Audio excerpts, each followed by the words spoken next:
Shalom bagi kita semua. Marilah kita membaca kitab kita yang terambil dari kitab Injil Matius. Pasalnya yang kedua, ayatnya yang pertama sampai dengan 23.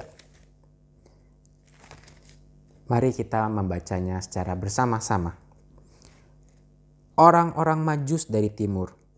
Sesudah Yesus dilahirkan di Betlehem di tanah Yudea pada zaman Raja Herodes, datanglah orang-orang Majus dari timur ke Yerusalem dan bertanya-tanya, "Di manakah dia, raja orang Yahudi yang baru dilahirkan itu? Kami telah melihat bintangnya di timur dan kami datang untuk menyembah dia." Ketika Raja Herodes mendengar hal itu, terkejutlah ia beserta seluruh Yerusalem. Maka dikumpulkannya lah semua imam kepala dan ahli Taurat bangsa Yahudi. Lalu dimintanya keterangan dari mereka. Di mana Mesias akan dilahirkan? Mereka bertanya kepadanya, di Betlehem di tanah Yudea. Karena demikianlah ada tertulis dalam kitab Nabi, dan engkau Betlehem tanah Yehuda sekali-sekali bukanlah yang terkecil di antara mereka yang memerintah Yehuda.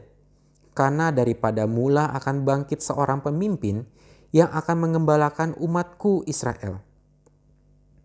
Lalu dengan diam-diam Herodes memanggil orang-orang Majus itu dan dengan teliti bertanya kepada mereka, bila mana bintang itu nampak. Kemudian ia menyuruh mereka ke Betlehem, katanya, "Pergilah dan selidikilah dengan seksama mengenai hal anak itu. Dan segera sesudah kamu menemukan dia, kabarkanlah kepadaku, supaya aku pun menyembah dia." Setelah mendengar kata-kata raja itu, berangkatlah mereka dan lihatlah. Bintang yang mereka lihat di timur itu mendahului mereka hingga tiba dan berhenti di atas tempat di mana anak itu berada. Ketika mereka melihat bintang itu, sangat bersukacitalah mereka. Maka masuklah mereka ke dalam rumah itu dan melihat anak itu bersama Maria, ibunya, lalu sujud menyembah dia. Mereka pun membuka tempat harta bendanya dan mempersembahkan persembahan kepadanya, yaitu emas, kemenyan, dan mur. Penyingkiran ke Mesir. Setelah orang-orang Majus itu berangkat, nampaklah malaikat Tuhan kepada Yusuf dalam mimpi dan berkata, "Bangunlah, ambillah anak itu serta ibunya. Larilah ke Mesir dan tinggallah di sana sampai aku berfirman kepadamu, karena Herodes akan mencari anak itu dan membunuh dia." Maka Yusuf pun bangunlah, diambilnya anak itu serta ibunya malam itu juga. Lalu menyingkir ke Mesir dan tinggal di sana hingga Herodes mati. Hal itu terjadi supaya genaplah yang difirmankan Tuhan oleh Nabi, "Dari Mesir kupanggil anakku." Perikop berikutnya, pembunuhan anak-anak di Betlehem. Ketika Herodes tahu bahwa ia telah diperdayakan oleh orang-orang Majus itu, ia sangat marah. Lalu ia menyuruh membunuh semua anak di Betlehem dan sekitarnya, yaitu anak-anak yang berumur 2 tahun ke bawah, sesuai dengan waktu yang dapat diketahuinya dari orang-orang Majus itu. Dengan demikian, genaplah firman yang disampaikan oleh Nabi Yeremia. Terdengarlah suara yang ranah, tangis dan ratap yang amat sedih.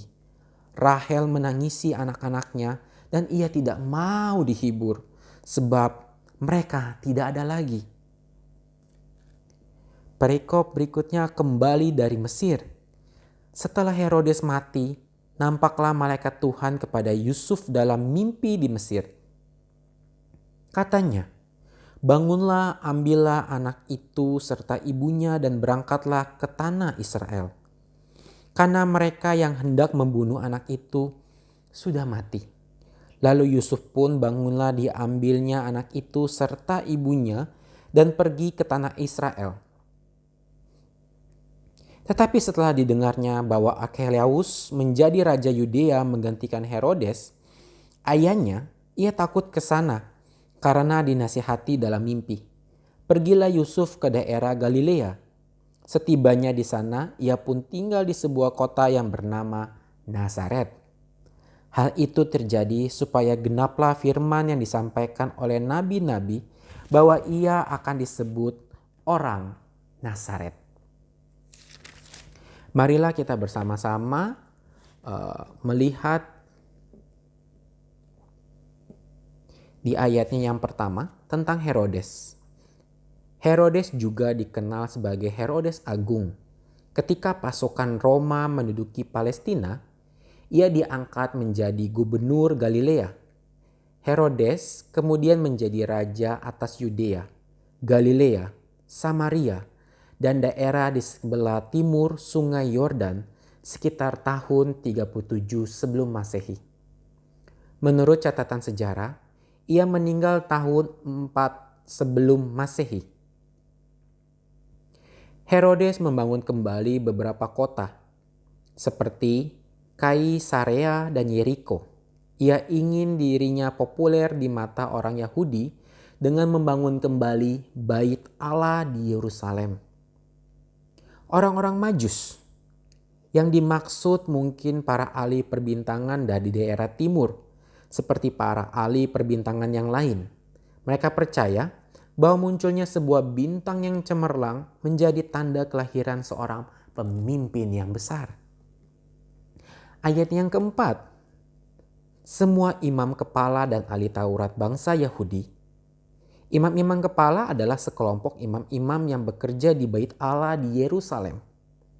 Ahli Taurat adalah cendekiawan Yahudi yang mempelajari 5 kitab Taurat Musa dan menjelaskan bagaimana Taurat itu mesti dilaksanakan. Ayat yang ke-8, aku pun datang menyembah dia. Herodes pada saat itu berkata, dia tidak sungguh-sungguh ingin menyembah anak yang baru dilahirkan itu. Justru nampak sebaliknya. Ayat yang ke-11, kemenyan dan mur.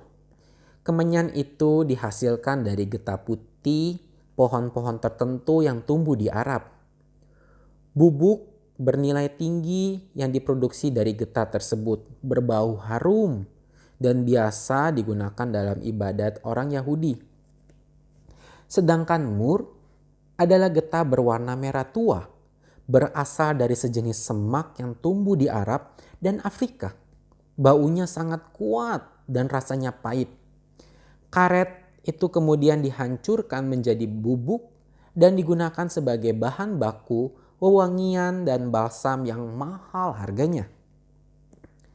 Ayatnya yang ke-22, Archelaus menggantikan Herodes ayahnya.